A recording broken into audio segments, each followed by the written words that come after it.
Бүгдээрээ сайн уу? Та бүгдтэйгээ сонсдог бичлэгээр уулзж байгаадаа маш их таатай байна. Удаан хугацаанд сонсдог бичлэгийнхаа дугаарыг оруулж чадаагүй та бүгдээсээ хүлцэл өчье. За тийм учраас өнөөдөр хэдүүлээ 2 түүх биш харин 4 түүхийг сонсох болно. Ингээд түүхүүд рүүгээ орцгоё. Эхний түүх. Би урд нь алуурчинтай болцож байсан.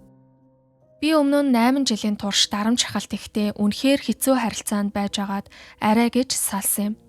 Тэгээд удалгүй нэг танилцах аппликейшнээр дамжуулан нэг залуутай танилцлаа. Үннийг хэлэхэд би ямар нэгэн гүн гүнзгий сүрхий харилцаа хайгаагүй.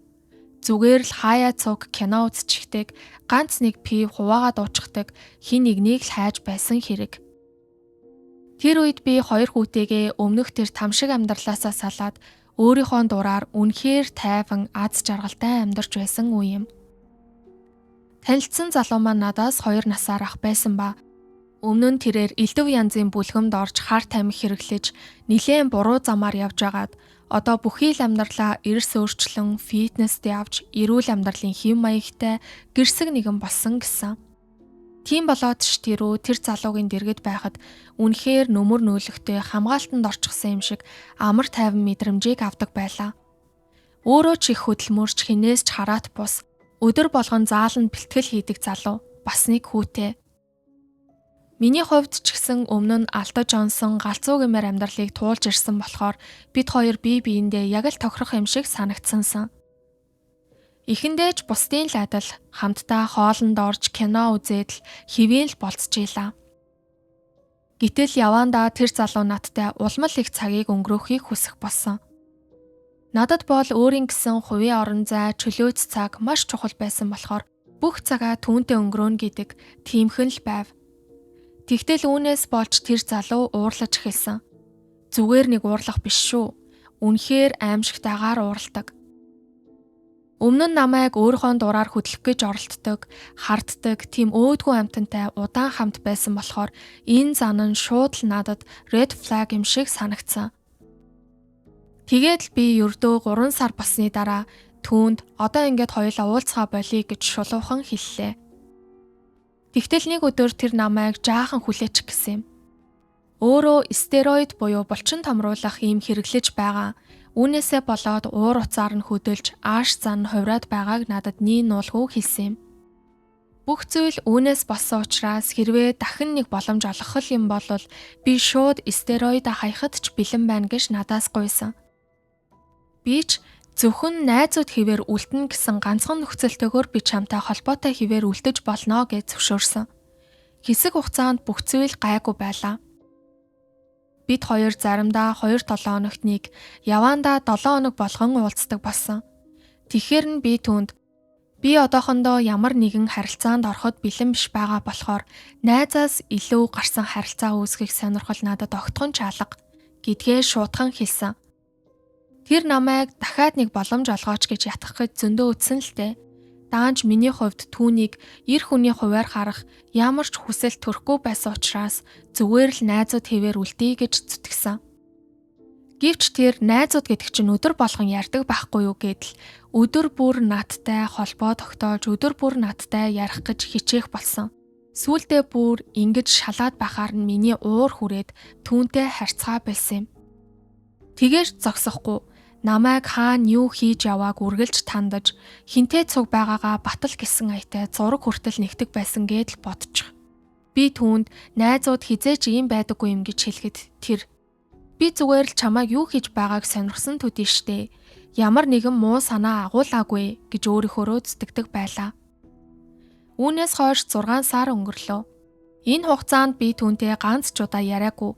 Би өөрийнхөө амьдралд сэтгэл хангалуун үнэхээр аз жаргалтай байсан болохоор түүний талаар бодох сөхөөж байсангүй. Тэгтэл нэг өдөр баг хүү маань аав руугаа явчихсан байсан тул би найзуудтайгаа хамт ойрхон байдаг нэгэн баар руу орсон юм. Том хүү маань тухайн үед 13 настай байсан, гэртээ ганцаараа үлдсэн учраас би эрт харах гээд 10 цагийн үед гэртээ ирсэн. Тэгээд гэртээ ирээд л орондоо ороод шууд унтчихсан. За тэр үеийн миний амьдарч байсан байрны талаар та бүгдтэй товчхон тайлбарлаад өгөхөд би тэр байрандаа нүүж ороод бараг жил болох гэж байсан. Манайх маш аюулгүй гоё тайван хотгонд байдаг байсан болохоор би шөндөө агаар оруулах гээд тагтаа онгорхой хондог байсан юм. Юу ч болох вэ дээ гэж бодсон хэрэг. Манай унтлагын өрөө тагттай ойрхон, харин хүн маань урд хаалганд арай ойрхон мансартны хэсэгт унтдаг байв. Ингээд би яг гүн ойрондоо дугжирч байтал хин нэгэн хүн орны минь зах дээр маш аажуухан суух шиг болсон. Би дотроо хүн маань яагаад ийм удаан аажуухан ирж суудаг билээ гэж хэсэг бодож агаад үгүй миний хүү хизээш тэгэх ёсгүй дээ гэж бодоод эргээд хартал хүн минь биш харин тэр дүрээрээ сууж байлаа. Бүр суухч биш миний хажууд орон дээр хөвтөж байдаг байгаа. Би шууд л босоод чи яаж орж ирэвэ гэж асуулаа. Тэр надад хариулахгүй хэсэг байж иснаа. Би чамтай ярих хэрэгтэй байсан юм гэлээ. Би ч хариудна. Хэрвээ чи хэн нэгэнтэй ярмаар байгаа бол тэр хүн рүү уцтаж эсвэл зурвас үлдээж болно. Тэрнээс биш ингэж гэрлүүн сэм хулгаагаар ортоггүй юм. Чи өөр яаж ч болно. Гэхдээ ингэж болохгүй гэж хэллээ. Дотроо бол энэ мөг яаж гэрт оруулж чадчихна. Муу бацааныг аландаа гэж хүүдээ уурсаж байлаа. Тэгтэл тэр надад чиний дугаар надад байхгүй болчихсон байсан. Бүх зүйлийг бүр оройтхоос өмнө чамтай ярилцах хэрэгтэй юм шиг санагдаад хүрээд ирлээ гэсэн юм. Тэр оройтхоос өмнө гэсэн үгийг нь ч би анзаарах сөхөөгүй үнэхээр галзууртлаа уурлаж байсан ч дотор маань яасан ч уурлаж болохгүй шүү. Аль болох тайван байх хэрэгтэй гэж хэн нэгэн хүн хэлэх шиг болсон. Тэгээд би сонстоо би ч гэсэн чамтай үнэхээр ярмаар байсан юм. Гэхдээ ийм байдлаар биш. Гуйж гэн. Одоо ингээд явчих. Би маргааш чамтай заавал ярина чи маргааш над руу залгаарай гэж хэлв. Гэтэл тэр босч ирээд мөрийг минь ээлж гараа аажмаар хүзүүрөө минь ойртуулж хэллээ. Тэгснэ.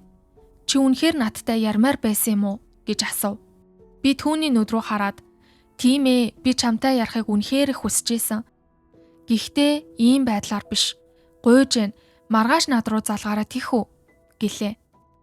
Тэр миний хүзүү гилэнгээ над руу ширтэж байснаа гараа аваад заа гэж хэлв.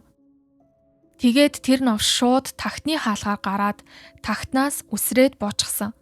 Тэгжэл би яаж орж ирснийг нь ойлгосон юм. Тэр явдлын дараа би үхтлээ айж сандран шууд л хүүгээ очиж шалгатал хүү маань юу ч болоогүй юм шиг нам унтжив. Гэрийнхээ хамаг хаалга үүдийг төгччгээд тэр шөнө цурамч хийж чадаагүй. Маргааш өглөөнөө би тэр новш руу хэрвээ чи дахиж миний ойр хавьд эсвэл манай хотгонд харагдах юм бол би шууд цагдаа дуудан шүү. Дахиж над руу хизээж битгий холбогдоорой гэсэн зурвсыг бичсэн юм. Хэрвээ та намайг яагаад тэр дорн цагдаа дуудаагүй юм бэ гэж гайхаж байгаа бол би түүнийг буутай гэдгийг нь мэддэг байсан. Тийм болохоор нэгдүгээрт цагдаад алтан хушуу хүргэлээ гэд надаас өшөөгөө авахыг гэж үхтлээ айсан. Хоёрт цагдаа дуудлаа гэж сүрхий юм хийхгүй эсвэл зүгээр л саатуулаад буцаагаад гаргачих байх. Тэгвэл түүний дараа тэр залуу надад юу ч хийж магадгүй гэж үнэхээр их айж байсан учраас дуудаж чадаагүй юм. Ямар тааж тэр зурсны дараа тэр намайг зүгээр орхиж олон жилийн турш сураг ажигч дуулдаагүй. Түүнээс хойш 4 жилийн дараа би Facebook ухаж байтал таны мэддэг байж магадгүй хүмүүс гэсэн хэсэг дээр түүний царай гараад ирдэг байгаа.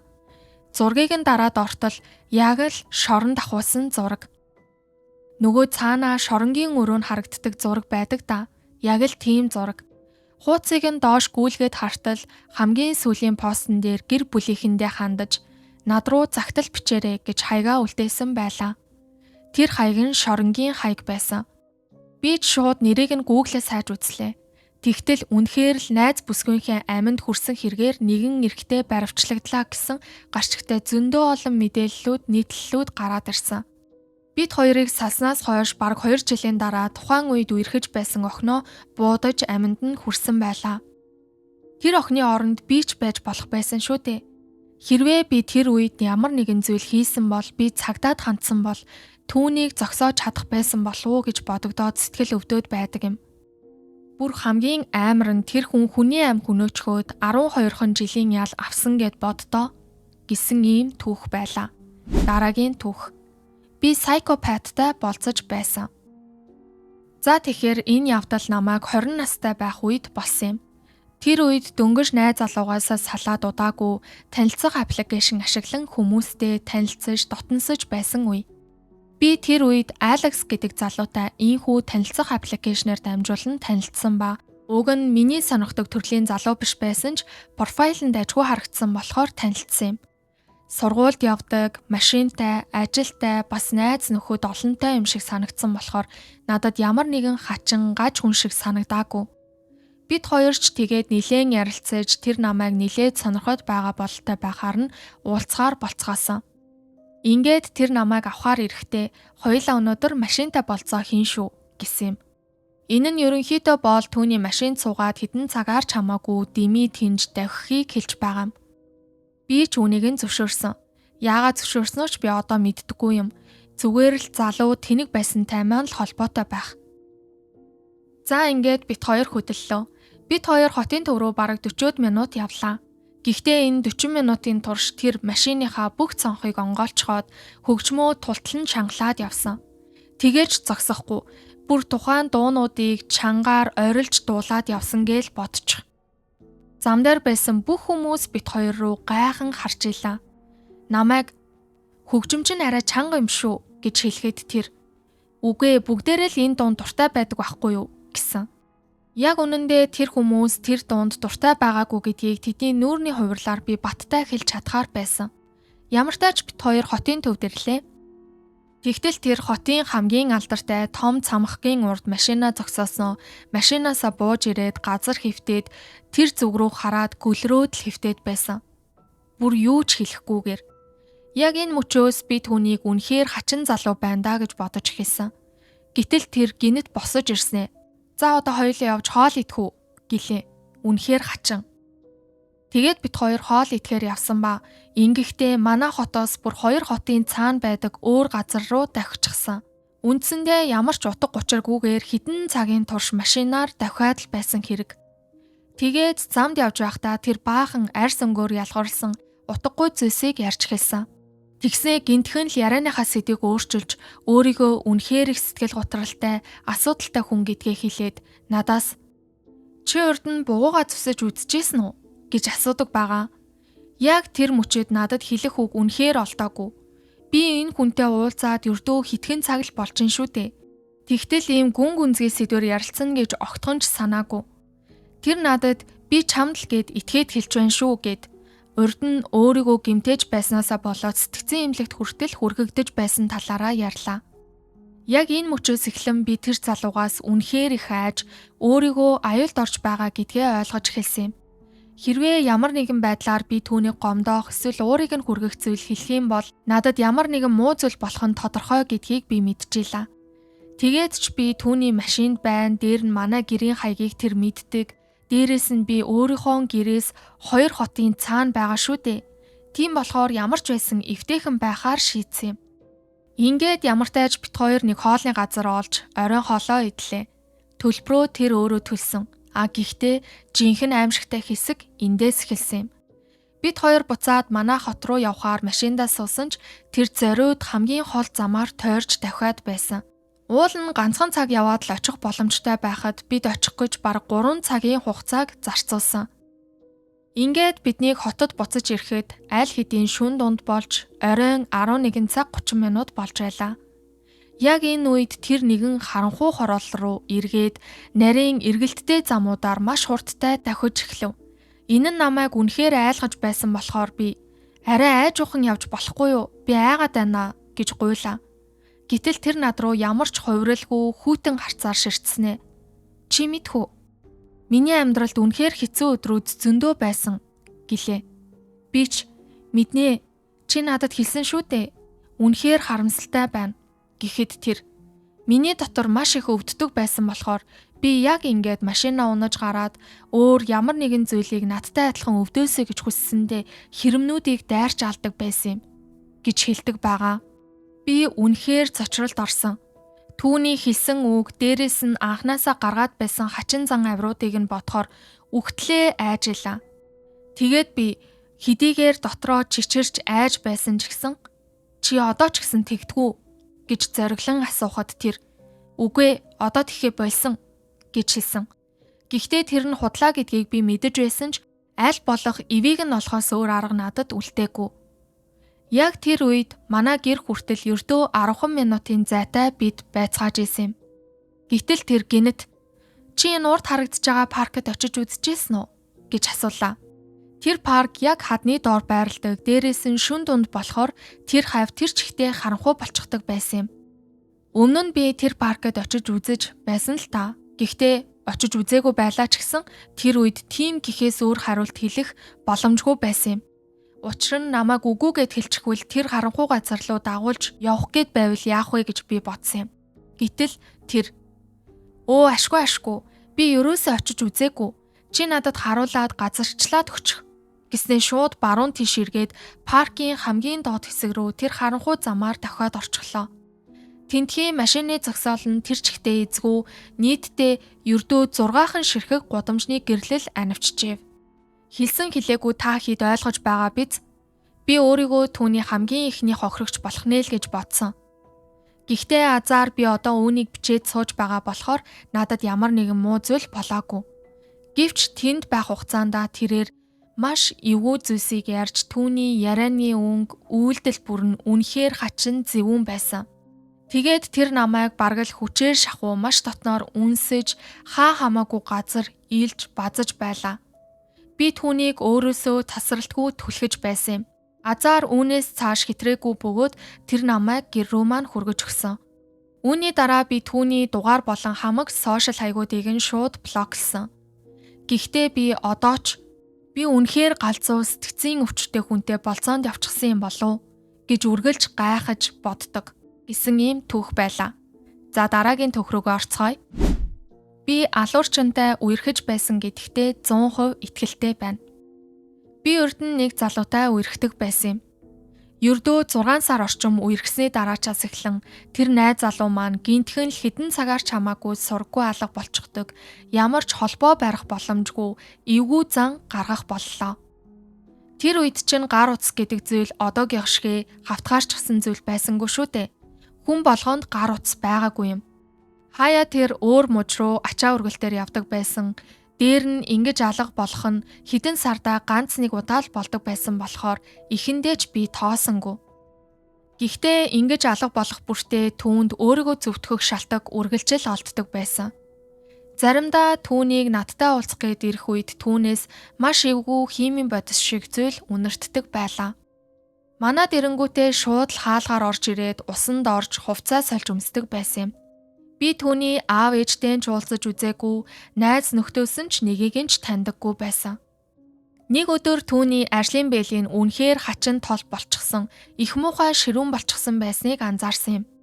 Тэгээд би түүнд "Чи шинэ бэлий авах хэрэгтэй юм байна да" гэж хэлчихэд дотроо бол юу ч бодсонгүй. Эцэст нь түүний ингэж алга болоход давтагдж би түүнтэй харилцаагаа тасалж салцгаасан. Гэтэл тэр намайг хэдэн 7 хоногийн турш тасралтгүй дарамталж оролдож эхэлсэн юм. Тэгэхээр нь би утасныхаа дугаараа сольж имэйл хаягаад шинжлэв. Ингээд байхад хүртэл тэр миний ажлын утас руу залгаж, ажлын имэйл рүү янз бүрийн зүйлс бичиж эхэлсэн. Гэсэн ч би түүнийг үл тоож зүгээр л чимээгүй байхаар шийдсэн юм. Түүнээс хойш 1 сар орчмын хугацаа өнгөрлөө. Тэгтэл нэг өдөр намайг ажил дээр байхад машиныг маань онгойлгоод аяганы суурь дотор байсан задгаан мөнгнүүд болон жоргуу авдаг хідэн имийг маань авчихсан. Дээр нь машины маань улсын бүртгэлийн бичиг баримтыг хүртэл аваад явчихсан байлаа. Би тэр үед хотын төвд ажилладаг байсан болохоор нэгмүү гудамжны донтогчд л машины маань шилийг хагалж юм хом хулгайлж дээл гэж бодоод өнгөрсөн. Гэтэл үүнээс хойш өрдөө 7 хоногийн дараа нэг шөнө намайг унтаж байх үед дээр маань нэг хүн гарчихсан хүзүүг минь маш муухай ширүүн бэлээтэй гараараа боож байхад нь цочид сэрлээ. Яг тэр игзэгтэй мөчөд манай нэг найз гэрийн минь хаалгыг тасралтгүй нүдэж эхэлдэг байгаа. Нөгөө намайг хүчрхийлж аминд минь хүрэх гэж байсан тэр новш шууд л тагтаар минь гарч тагтнаас доошоо дамжин бууж харанхуйд зүхтаад алга болчихсон. Энд нэг зүйлийг тодтогч хэлэхэд манай найзууд манад хизээж хамаагүй ирж унтаад амардаг байсан. Дээр нь хэрвээ шөнө орой надаар хургуулахэр болвол хизээж чамаагүй над руу залгадаг байсан юм. Тийм болохоор баасан эсвэл хагасан өдрийн шөнө манад хин нэгэн гинэт ирж хаалга нүдэх нь хэвийн л зүйл. Тэгээд би хаалгаа онгоолн тэр найзтайгаа цуг тэрний гэр рүү явж тэндээ хэд хоног байсан. Удалгүй би өөрийн гэрээсээ нүүж ажиллаач сальсан. Тэр явдлаас хойш би дахиж хаана амьдардаг гэдгээ мэддэхийг хүсээгүй учраас өөрийнхөө хувийн янз бүрийн мэдээллүүдийг бичсэн бичиг баримтыг машиндаа биш харин зөвхөндөө үргэлж авч явдаг болсон доо. Би тэр орой тэр шөнө намайг алах гэж орж ирсэн тэр хүнийг миний хуучин найз залуу байсан гэдэгт 100% итгэлтэй байна. Тэр явдлын дараа хуучин найз залуугаас маань ямар нэгэн сураг ажиг байхгүй, бүр мөсөн сурггүй алга болсон гэсэн ийм түүх байлаа. За дараагийн түүх рүүгээ орцгоё. Номын сангийн галзуу стокер намайг хэдэн цагаар ширтэд суулаа. Одоогоос хэдэн жилийн өмнө намайг 19 настай коллежид сурдаг байх үед л дээ. Шалгалтын үеэр би үргэлжлэл хотын төвд байдаг нийтийн номын сан руу очиж хичээлээ давтдаг байв. Тэр нэг өдөр би ангийнхаа охинтой цуг тийшээ явсан юм. Ажлын өдөр байсан болохоор би өдрийн 2 цагийн үед хичээлээ давтаж дуусгаад ангийнхаа охиноос "Би ингээд явлаа. Чи дургуутсахгүй биз дээ" гэж асуухад тэр "Үгүй зүгээрээ яв" гэж хариулсан. Ингээд би хамаг юмаа хумж цүнхлээд номын сангаас гарлаа. Номын сангаас гарангуудаа би шууд хотын төв рүү алхлаа. Яг гарч явхад яг хажуугаар нэг зүйл шүргээд өнгөрөх шиг санагдав. Гэхдээ дөнгөж саяхан нам жим байсан номын сангаас хөл хөдөлгөөн ихтэй хүн шавсан гудамж руу гарч ирснийг чилхүү зүгээр л тоолгүй өнгөрөөчихлөө. Тэгээд би автобусны буудлын руу 5 орчим минут алхаж байх үед хин нэгэн миний ард надтай дэндүү ойрхон алхаад байгаа юм шиг хачин мэдрэмж төрж эхэллээ. Тэгэхэр нь би уцаа гаргаж ирээд өөрийгөө харах гэж байгаа мэт дээш өргөн ард минь хин нэгэн байгаа эсхийг шалахыг оролдов. Тэгтэл яг миний ард 40 орчим насны нэг эрэгтэй над руу нүдээ цавчалгүй ширтчихсэн дагаад алхаж байхыг олж харсан юм. Түүнээс үнэхээр хачин эвгүй зүйл мэдрэгдэж байсан болохоор надад үнэхээр тухгүй санагдаж эхэллээ. Түүний гадаад төрхийг юу гэж хэлмээр юм дээ? Нэг л биш. Над руу цоо ширтэнгээ нэг хөлөө баг зэрэг догонцож алхажив. Дээрээс нь пижак нь томдчихсан хэрнээ хүзүүний алчуур зүүчгсэн, доогуура бүр хуучирч илэгдсэн бэлтгэлийн өмд хуучин пүүз өмсчихсэн байлаа. Түүнийг харахад гудамжны гэр оронгүй эсвэл донтогч шиг харагдаагүй. Зүгээр л нэг л биш. Цаанаа л эвгүй хачин залуу байсан юм. Ямар ч байсан өөрийгөө хамгаалах үүднээс би уцаа цүнх рүүгээ хийгээд цүнхээ түүний эсрэг талын мөрөндөө үүрлээ. Тэгтэл тэр шууд миний хажууд хурч ирээд надтай зэрэгцээд алхаад эхлэв. Тэр над руу нүдээж салгахгүй ширтэж бүр яг л бит хоёр цуг алхаж байгаа юм шиг дэндүү ойрхон алхаад байлаа. Арай гэж автобусныхаа буудалд төхөж очтол суух ёстой байсан автобус маань яг хөдлөөд явчихдаг байгаа. Тэр буудал дээр дараагийн автобусыг хүлээж зогсонгоо тэр хачин залууг хажуудаа байлгаад байхыг хүсээгүй учраас ямар ч байсан тэндээ зогсолгүй цаашаа бараг 8 минутын зайтай байх төв вокзал руу үргэлжлүүлэн алхахаар шийдлээ. Зам хөндлөн гараад эргээд хартал нөгөө залуу зам гаралгүй цаашаа чигээрээ алхаад явчих нь тэр. Бич гүн амьсгал аваад тайвшраад шууд уцаа гаргаж ирэн ээж рүүгээ нэг хачин гаж дунтай амт нь намайг бараг 15 минутын турш дагаж алхлаа гэж зурвас бичлээ. Гэтэл минут ч өнгөрөөгүй байтал нөгөө залуу яг миний урд талын туслах замаас хамаг хурдаараа гүүгээд гараад ирдэг байгаа. Би түүнийг хараад сандарсандаа золтой л бүдрээд унчихсангүй. Тэр миний урд гараад үргэлжлүүлэн алхаж эхэллээ. Алхахдаа 10 секунд тутамд эргэн харж над руу ширтээд байсан юм. Яг 10 секунд тутамд шүү. Би өөрөө дотроо тоолж исэн болохоор сайн мэдчихээн. Би бүр Snapchat дээр жижигхэн бичлэг хүртэл хийгээд амжсан гээл бодчих. Тэр үед би үхтлээ сандарч айж байсан ч төв вокзал руу л орчих юм бол учиртай гэд аль болох хурдан алхахыг хичээж илаа. Тэгтэл тэр гинтхэн зогсоод над руу эргэж харан шууд л яриа өдөж эхлэв. Би чамайг номын санд байхыг харсан гэж тэр хэллээ. Би юу ч дуураагүй. Тэр дахиад л бид хоёр номын санд цуг байсан штэ гэж давтан хэлв. Би мөн л түүнийг үл тоолоо. Гэвч тэр ямар ч мэдрэмжгүй аашлан үргэлжлүүлэн чалчсаар л байв. Хөөе, чи хайж гаж байгаа юм? Төв вокзал руу явж байгаа мó? Би ч гэсэн тийшээ явж гин. Би тийм чиглэлийн автобусанд сууна. Чи ямар автобусанд суух юм? гих мэтчлэн янз бүрийн зүйлс асууж эхэлсэн. Яг тэр мөчөд миний төвчээр үнэхээр барагдсан. Хажуугаар зөндөө хүмүүс зурж өнгөрч байсан ч хинэн ч юу ч анзаараагүй учраас би зүгээр л төв вокзал руу хамаг хурдаараа гүйж ороод автобусандаа шууд суучихсан. Хэрвээ нөгөө гаж донтон араас гүгэд ороод ирвэл яана гэж бодоод би яг автобусны жолоочийн ард очиж суулаа. Цонхоор хартал тэр өөрийн явах чиглэлийн автобусандаа суухынхаа өмнө намайг хайж байгаа бололтой эргэн тойрноо хараад зогсож байсан. Автобусанд суусныхаа дараа л би сая нэг юм тайвширч яг юу болоод өнгөрснийг эхнээс нь бодож эхэллээ. Тэгээд тэр залуу намайг номын санд байхад хажууд минь сууж, намайг бүр хідэн цагаар ч хамаагүй ширтээд сууж байсныг гинтхэн саналаа. Тэгээд намайг гараад явхад араас минь дагаад гараад ирснийг ойлгосон юм. Номын санд байхдаа л цаанаа л нэг л тухгүй хачин мэдрэмж төрөөд байсныг би зүгээр л удахгүй болох шалгалтнаас болоод сандарч түгшээд байгаа юм байна да гэж бодоод өнгөрөөчихсөн юм байна лээ л дээ. Би энэ номын санд ирдэг болоод нилээдгүй хугацаа өнгөрсөн болохоор энэ явдал надад үнэхээр аимшигтай санагдсан. Бүр ахлах сургуульд байхдаа хүртэл оройн 9 цаг хүртэл тэнд суугаад харанхуйд гэр рүүгээ ганцаараа хайрдаг байсан гэж л бодчих. Хэрвээ би түүнтэй тэр үед таарсан бол юу болох байсныг төсөөлөхөөс ч айж гин. Тэгэхээр номын сангийн галзуу стокер минь дахиж хоёулаа хизээж таарлахгүй байцгаая гэсэн ийм түүх байлаа. За ингээд өнөөдөр та бүгдтэй 4 түүхийг хүргэлээ. Энэ болтол бичлэгтэйгээ хамт байсан та бүгдтэй маш их баярлалаа. Дараагийн бичлэгээр уулзтлаа. Түр баяртай баярлалаа.